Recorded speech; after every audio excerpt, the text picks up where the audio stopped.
Jamani, mambo vipi? Salama. Betha, Poa, mambo vipi? shwari tu za kwako. Salama. Karibuni tena. Baada ya muda mrefu tulipata mapumziko. Sisi tutakuwa tuna image kwenye hizi tournament za kitaifa zaidi kama AFCON. Tutakuja tena kwenye World Cup na mashindano mengine ambayo yanahusu maslahi mapana ya taifa. Tutakuwa tuna deal sana sana na timu za taifa, na hii leo itakuwa episode yetu ya kwanza. Tutafanya pre tournament observation. Hivi ni observation eh? Tutafanya pre-tournament analysis hasa tukilenga zaidi timu yetu ya taifa ya chini ya miaka 17 Serengeti Boys ambayo inashiriki michuano ya AFCON ambayo inaenda kuanza siku ya kesho kule nchini Morocco. Kwa hiyo kwa siku ya leo tutaangalia vitu vichache kuhusiana na hiyo timu yetu ya taifa. Tutaangalia nature ya kundi ambalo wapo, lakini tutaangalia kikosi chetu ambacho kinashiriki hizo collabs ambazo zimeitwa squad ya Elieneza, lakini pia tutaangalia tegemeo tofauti gani ambao tunaenda kukutana nao kule na ile michuano ambayo kipindi kile tulichambua kwa maana ya Sekafa, zile qualifications za Sekafa. Lakini pia tutaangalia mechi za kirafiki ambazo tumezicheza hapa katikati zimetuimarisha vipi. Tumecheza mechi na Ivory Coast, Cameroon, tumecheza na Kiliwanders ile academy ya Moshi, lakini tumecheza mechi mbili na Egypt. Lakini pia mwisho kabisa tutaangalia je, nafasi yetu kufuzu World Cup ipo vipi. Kwa hiyo tukianza na hiyo segment ya kwanza, wenzetu pia wanaweza wakajiunga na sisi, wengine wapo njiani kama Sefu na Mushid, wakijaliwa wanaweza kuungana na sisi. Kwa hiyo tukianza na hiyo pointi ya kwanza ambayo inazungumzia zaidi nini kundi letu, nature ya kundi letu kwenye draw ambayo ilichezeshwa, timu yetu ya taifa kutokana na performance ya previous editions ilikuwa kwenye poti namba 3. Kwa hiyo ikawa draw na timu za taifa za Mali, Angola pamoja na Mozambique. Sasa tukianza kuanalyze ile group tu based on their experience, nikianza na Simbaidi, unaonaje hii draw au unaionaje timu yetu kuwa drilled kwenye group number C ambalo lina timu za taifa ya Mali, Angola, Mozambique, ambayo Mali wao ni mara yao ya 11 kushiriki michuano, Angola ni mara yao ya 6, Mozambique ni mara yao ya 3 na sisi ni mara ya 4. Lakini ukiangalia performance, Angola ni Mali wamekuwa mabingwa mara mbili wa michuano mara nyingi, ni kati ya timu 4 ambazo zimetoa hili kombe mara mbili, lakini Angola wao hatua yao kubwa sana ambao wamewahi kuishia ni kuwa nafasi ya 3 2015, lakini ukiangalia Mozambiki wameishia nafasi ya wamefika group stage mara mbili kama sisi tumefika mara 3. Kwa hiyo unaonaje timu yetu kuwa kwenye hili kundi C na hizi timu ambazo zimepangwa nazo? Okay, asante. Kwa mashindano ya vijana sio kundi jepesi, kwa sababu mashindano ya vijana hayaangalii sana hizo senior teams zinafanyaje.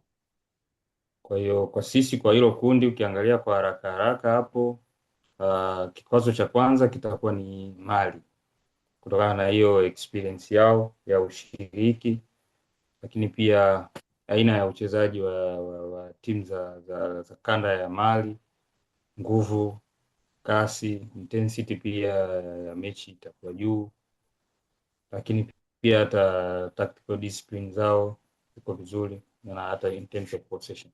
Kwa hiyo kwa haraka haraka hapo, ina maana game ya Mali itakuwa ni moja ya mechi ambayo ya Serengeti Boys inabidi wafanye kazi ya ziada kutokana na uzoefu na pia na aina ya uchezaji unaotoka kwenye kanda ya Mali inapotoka.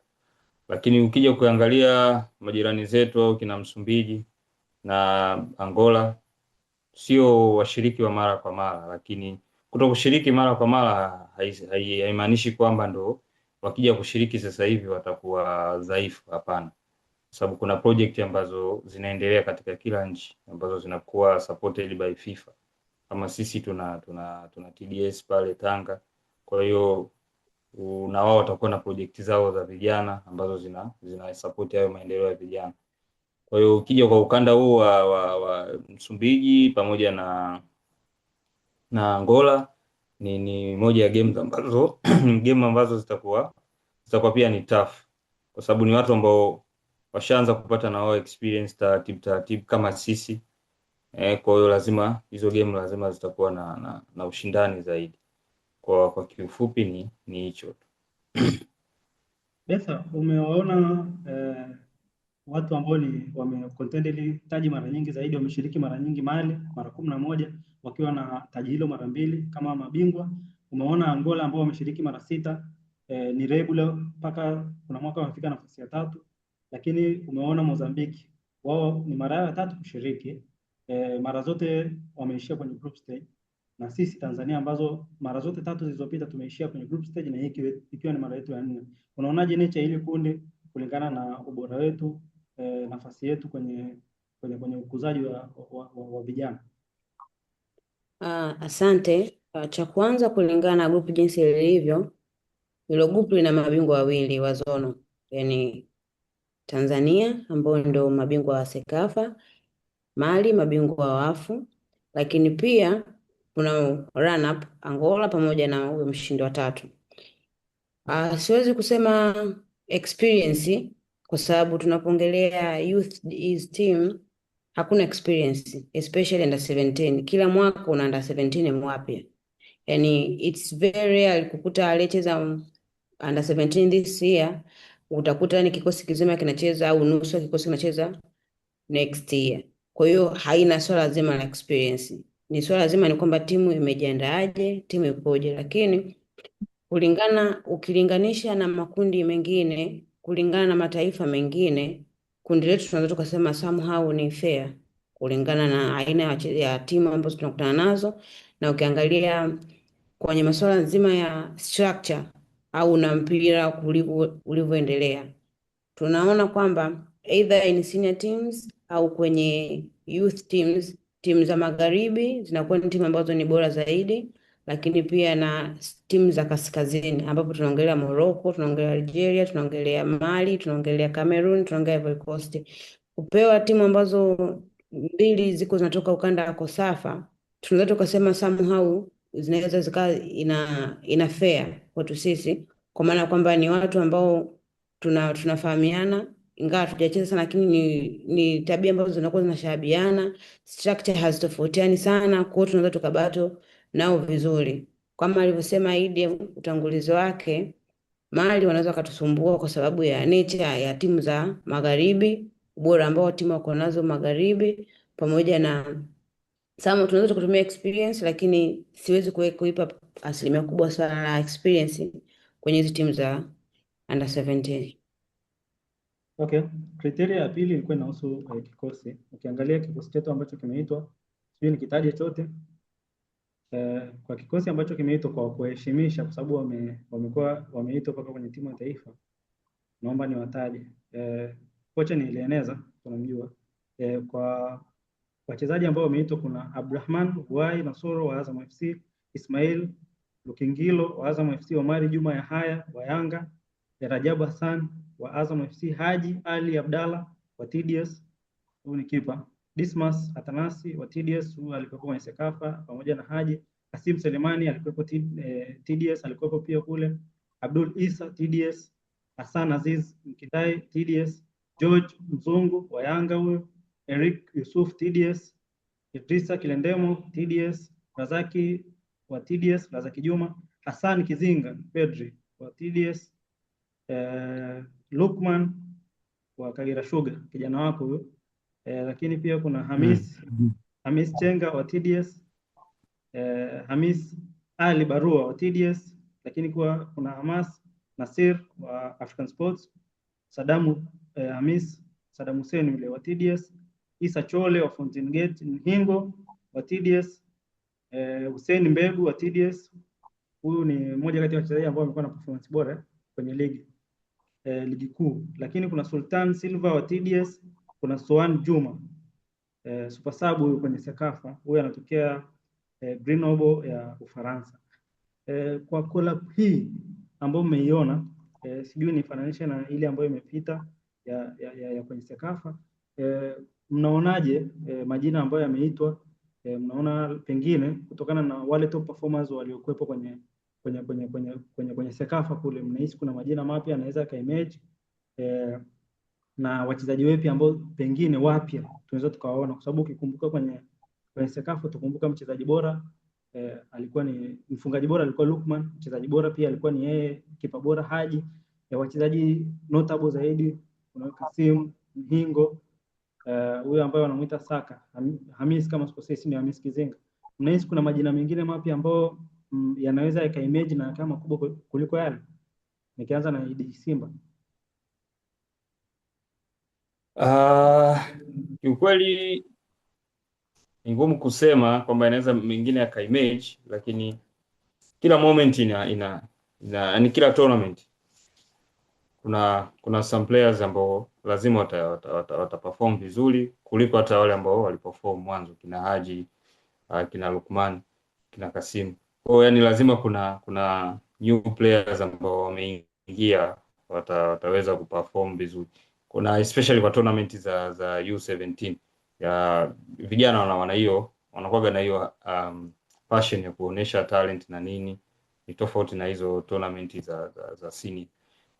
Kwa majina mapya tutegemee majina mapya, kwa sababu watakuwa na wale ambao waliperform vizuri Sekafa, kwa wanaweza wakawapush. Hata kama mtu ni mpya, anaweza kupata hiyo support kutoka kwa wenzake na akaperform vizuri. Ila wale ambao walifanya vizuri Sekafa still naona wanaweza wakafanya tena vizuri kwenye tournament ya AFCON. Okay, basi turudi kwenye ile swali. Sekafa na AFCON kuna utofauti mkubwa sana wa physicality, aina ya team. Unahisi experience inaweza kuwabeba wachezaji wawili, kama kuna mwingine unaweza kuongezea, wawili ambao wanacheza Tanzania Premier League, Mbegu wa Simba, Hussein Mbegu wa Simba pamoja na Lukman wa Kagera Sugar?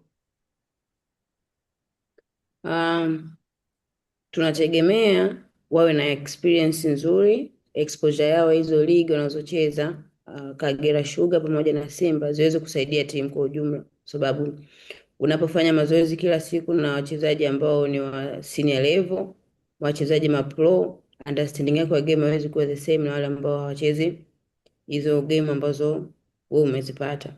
Lakini pia itategemea na wenyewe maturity yao, kwamba je, wamechukua kile exposure ambayo wameipata, ile experience walipata kutokana na kwenye ligi, kutokana na kwenye mechi wanazocheza, kuipeleka kule kuhamishia kwenye mashindano ya vijana, au watafika kule wataanza kucheza na wenyewe kama vijana wanamonana na wenzao. Kwa hiyo ile exposure waliokuwa waipata kule hawataitumia kule kwenye mashindano ya AFCON.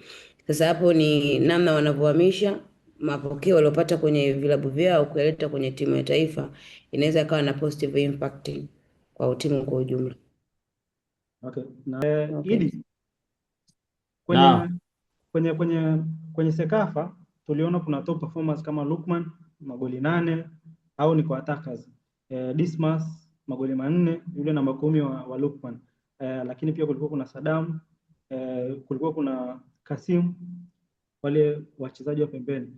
Unahisi kwa attackers kuna wachezaji wapi ambao tunaweza tukaona tofauti na hawa? Kwa sababu nimeona Idrisa pamoja na wamekuwa kwenye hizi mechi za kirafiki wamekuwa wakifunga mara nyingi wao kuliko au kina Lukman. Ujue kwenye wanaweza kina Idrisa pia wanaweza wakaperform, lakini sasa AFCON kwanza group stage na game chache na game zako 3 hapo za kutafuta matokeo, qualify kwenda next stage na pia upate hiyo nafasi ya kwenda World Cup. Lakini kwa haraka kina Lukman still watakuwa na advantage. Kwa sababu gani? Kwa sababu washatoka kwenye Sekafa, ndo top performers. Inaweza yani sijui mpango wa mwalimu, lakini kwa picha tu ya nje unaona kabisa hao ndo wanaweza wakaanza kwenye game, hata first game, kwa sababu na top scorer wangu wa zone na top performers kwenye sijui backline, goalkeeper.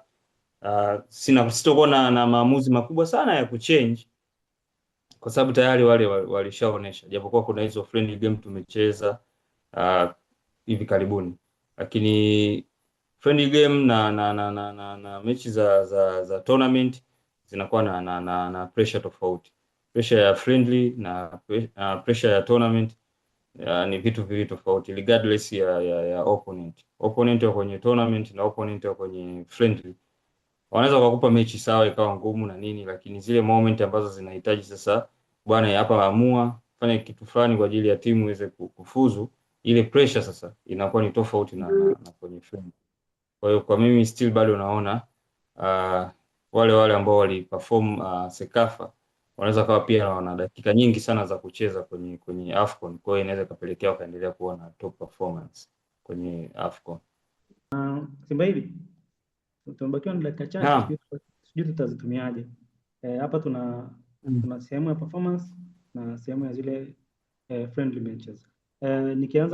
Nianzie kwako moja kwa moja. Kwenye Sekafa tuliona performance nzuri sana ya timu yetu, imefunga magoli 30, imeruhusu kufunga magoli 4, lakini kati ya hizo mechi kuna zile mechi ambazo unaona kabisa hizi sio mechi ya level ya Tanzania, ya Serengeti Boys, mechi kama Sudan, mechi kama Djibouti, mechi kama Burundi. Mechi kidogo ambazo zilikuwa zinatupa ushindani ni mechi dhidi ya Uganda na dhidi ya Kenya, ambayo hata average possession yetu ilikuwa ndogo, na ukiangalia kwenye hizo mechi ndo sehemu ambayo tumeruhusu magoli. Mfano kuna magoli mawili ya positive transition, kuna magoli mawili ya set pieces, lakini kwingine kote tulikuwa tuna dominate kila kitu kwenye mechi. Unahisi kutoka kwenye Sekafa kuelekea kwenye michuano hii ya AFCON, unahisi kuna utofauti ambao utaenda kupatikana in terms of tactics, physicality, technical abilities za wachezaji wa huku na kanda zingine? Tofauti huko, hata intensity ya AFCON na Sekafa ni tofauti. AFCON kutakuwa na tempo itakuwa iko juu, hizo pressing zitakuwa ziko very aggressive, transition moments zitakuwa za haraka, tofauti za transition za Djibouti. Lakini hata kama opponent atakuwa amefanya mistake, haitomchukua muda mrefu kujirekebisha. Tofauti kidogo na Sekafa. Pia tactical, hizo patterns za uchezaji, game management itakuwa ni tofauti. Blocks za kuzuia zitakuwa ziko well organized kwenye AFCON. Kwa hiyo utofauti huko, yani utofauti ni mkubwa sana, kwa sababu huko unakutana sasa unakutana na mabingwa wa hizo zone na nini na cream ya nchi ya U17. Kwa hiyo kwa AFCON tutarajie utofauti utakuwa mkubwa tu. Besa, hapa katikati timu yetu imecheza mechi 5 za kirafiki baada ya Sekafa. Unaweza ukasema na zile za Sekafa ambazo tumezichambua sana. Kwenye hizo mechi 5 imecheza na Ivory Coast. Ngoja nianzie zile za mwanzo baada tu ya Sekafa. Ilicheza na Egypt 0-0 mechi ya kwanza, mechi ya pili wakatufunga 1-0. Tukaenda tukacheza na kule Karato, akacheza na Kiliwanders tukashinda 1-0.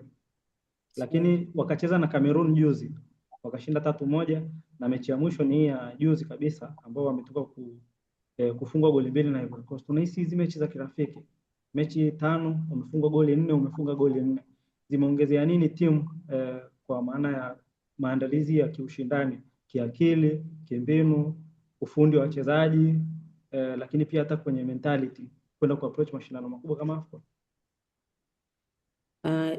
Zina faida kwa asilimia kubwa sana, na uzuri au faida ya hizi game ni kwamba opponent ambao wamekutana nao ni aina gani.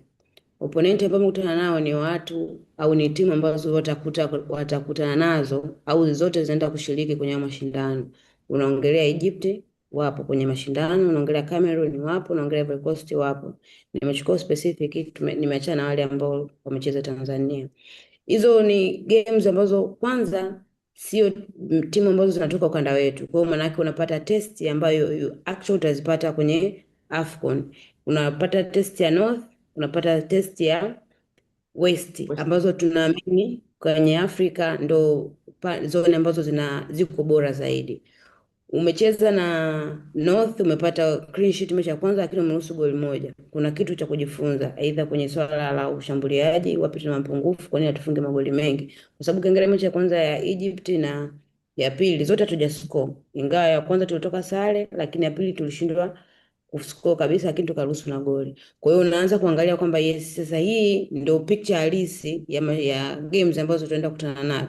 Lakini baada ya zile game walirudi tena wakafanya mazoezi kama timu, wameenda kufanya sasa mechi mbili kabla mashindano hayajaanza. Umeona wamescore goli 3, wameruhusu goli 1, lakini pia wamekuja wameruhusu goli 2. Kwa hiyo uwiano, unaona kwamba tuna uwezo wa yaani ukichukua picha kwamba hizi ndio timu ambazo zinashiriki kwenye AFCON, means tuna uwezo wa kuscore, lakini pia tuna uwezo wa kuconcede.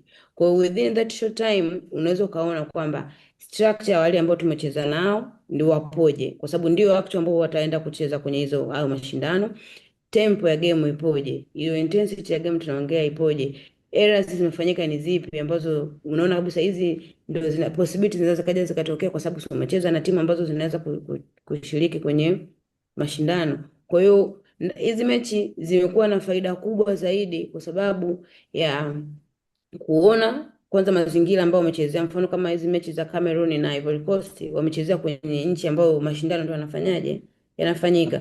Kwa hiyo wameishi ile tempo, ile weather condition ya pale, wameweza kucheza nao, kwa hiyo wameweza kujua, lakini pia wameweza kuona intensity ya game ikoje, physicality ya wachezaji ikoje. Kwa hiyo tukija kwenye tactic, manake wataweza kuona kwamba tumeruhusu magoli hizo mechi mbili, tumeruhusu magoli 3, lakini pia tumefunga magoli 3. Kwa sasa from there kuna picha halisi ya kwamba sasa nini tufanye, either tupunguze idadi ya magoli ambayo tumefungwa au tuongeze idadi ya magoli ambayo tunaweza tukashambulia kulingana na game ambazo tunaweza kuendea. Kwa hiyo it's a good games hizo friend ambazo wamezipata, na zinaweza zikawa zina msaada mkubwa kuelekea kwenye mashindano ambayo yanaanza hivi kesho kutwa kwa dakika 1:30. Timu zinashiriki timu 16 kama sikosei, ndio. Kati ya hizo timu zote zinazoshiriki zinatakiwa zifuzu timu 10.